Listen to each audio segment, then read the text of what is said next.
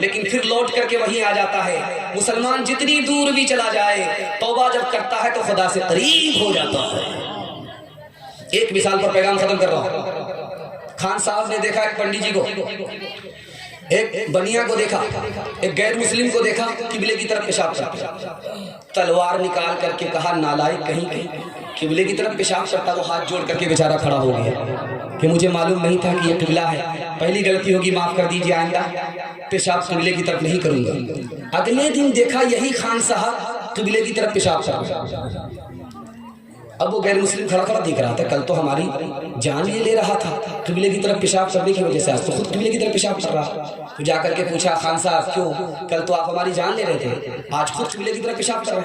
قبلہ میرے باپ کا ہے کہ تیرے باپ کا ہے. جس دور پہ نازاں تھی دنیا اب ہم وہ زمانہ بھول گئے. غیروں کی کہانی یاد رہے, ہم اپنا فسانہ بھول گئے. منہ دیکھ لیا آئینے میں پر داغ نہ دیکھا سینے میں. جی ایسا لگایا جینے میں مرنے کو مسلمان بھول گئے. تکبیر بھی ہوتی ہے مسجد کی فضا میں اے انور, جس ضرب سے دل ہل جاتے تھے وہ ضرب لگانا بھول گئے. قبولیت کی گھڑی میں دعا کیجیے, اللہ مسلمانوں کو اصلی حالت پر لوٹا دے, اسلام پر قائم اور دائم فرمائے. چوتھا نمونہ بہت خوبصورت آپ کی خدمت پہ لے کر کے آ رہا ہوں. پوری دنیا کے انسان سے, مسلمان سے پوچھئے کہ آپ کے گھر میں مصیبت ہے, تو کوئی بھی کہتا ہی نہیں کہ میرے گھر میں مصیبت نہیں ہے. لیکن مصیبت سے نکلنے کے لیے کوئی بتاتا نہیں ہے. بتانے والے کو بتاتے ہیں لیکن دھیان لوگ نہیں دیتے نہیں ہیں. مصیبت سے آپ کیسے نکلیں گے میں بتا رہا ہوں. انشاءاللہ سننے کے لیے مکمل تیار ہے؟ دونوں ہاتھ اٹھائیے انشاءاللہ. بیوی کو سر پر چڑھائیں گے, ہاتھ اٹھائیے انشاءاللہ. بیوی کو سر پر چڑھائیں گے کبھی مصیبت نہیں جائے گی. ذرا دھیان رکھیے, مصیبت سے اگر آپ نکلنا چاہتے ہیں تو آپ کو صرف 3 کام کرنے پڑیں گے. دھیان سے سنیے گا اس کو. ہر گھر میں مصیبت ہے, مصیبت سے کوئی گھر خالی نہیں ہے. یہ دنیا ہے, جنت نہیں ہے, یہ جہنم بھی نہیں ہے. مصیبت آتی ہے, راحت آتی ہے, راحت جاتی ہے, مصیبت آتی ہے, یہ سلسلہ رہتا ہے. مصیبت کیسے جائے گی؟ 3 راستے سے جاتی ہے. مصیبت 3 راستے سے آتی ہے. آدمی کو لالچ ہو گیا, مصیبت آئے گی. آدمی کو بات بات پر غصہ آ رہا ہے, غصے کو پی کم رہا ہے, غصے پر پھٹ جاتا ہے, بے قابو ہو جاتا ہے, مصیبت آئے گی. غصہ زیادہ آ رہا ہے, مصیبت آئے گی. خواہش, لالچ بری خواہش ہے, بری خواہش کو پورا کرنے کے پیچھے لگا ہوا ہے تو مصیبت آئے گی. اب میں آپ کو راز بتا رہا ہوں. جب بیٹے کا نکاح ہوتا ہے تو بیٹا خاموش ہوتا ہے. باپ بولتا ہے ہم کو کچھ نہیں چاہیے, لیکن اگر بلیٹ دے دیجیے گا اس پر آپ ہی کی بیٹی آئے گی اور جائے گی. ہم کو مگر کچھ نہیں چاہیے, آپ گاڑی دیجیے گا, بلیٹ دیجیے, اس پر آپ کی بیٹی آئے گی اور جائے گی. ہم کو پلنگ نہیں چاہیے, اگر پلنگ دینا چاہتے ہیں سلیگوڑی سے منگا کر کے دیجیے, اس پر آرام آپ ہی کی بیٹی کرے گی, ہمارا اس میں کوئی فائدہ نہیں. تیسرا مطالبہ دیکھیے, ہم کو بھینس نہیں چاہیے, بچے والی بھینس دے دیجیے, اس کا دودھ آپ ہی کی بیٹی پیے گی, میرا اس میں کوئی فائدہ نہیں. کتنا بڑا گھوڑیار ہے, کتنا بڑا سیانہ ہے, کام بھی ادھر سے نکالنا چاہ رہا ہے, ادھر سے بدنام بھی نہیں ہونا چاہتا. ایک بومیار تھا, دنیا کو ٹھک کر کے جا رہا تھا, تو بیٹے سے کہتا کہ بیٹا جب میں مر جاؤں تو مجھے پرانی قبر میں دفن کرنا, نئی قبر میں دفن مت کرنا. تو بیٹے نے کہا کہ ابا حضور, ہر نیا مردہ نئی قبر میں جاتا ہے, آپ پرانی قبر میں کیوں جانا چاہتے ہو؟ کہا کہ دنیا کو ٹھک کر کے جا رہا ہوں, فرشتہ پکڑے گا, فرشتے کو جب ٹھگ لوں گا تو وہاں بچ جاؤں گا, جب پرانی قبر میں جاؤں گا تو فرشتہ پوچھنے کے لیے آئے گا, تو کہیں گے ابھی تو پوچھ کر کے گئے ہو, کیا بار بار دماغ خراب کرنے کے لیے آئے. انصاف سے بتائیے, آپ نے گاڑی مانگی, آپ نے پلنگ مانگا, آپ نے بھینس مانگی, یہ جو آپ کو ملا اس کو کیا کہتے ہیں؟ اس کا نام ہے رشوت. رشوت حرام ہے. آپ نے جو مانگا آپ کو رشوت ملا,